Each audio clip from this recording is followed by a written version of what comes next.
Why do 75% of Redmi Note 14 Pro users panic when their screen stops responding? First things first, check your screen for any visible damage. No cracks? Great. Now grab a clean, dry microfiber cloth and give your screen a good wipe. Dirt and debris can mess with your touch input. Next, make sure your phone isn't wet.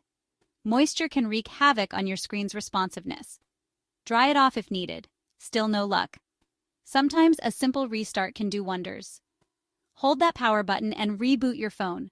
For more stubborn issues, boot into safe mode. This helps identify if a third-party app is the culprit. Check for any software updates too. They often have bug fixes. If the problem persists, consider a factory reset. But remember, back up your data first. And if all else fails, give Xiaomi customer support a call for potential hardware issues. Got your screen working again? Awesome! Now go enjoy your Redmi Note 14 Pro, hassle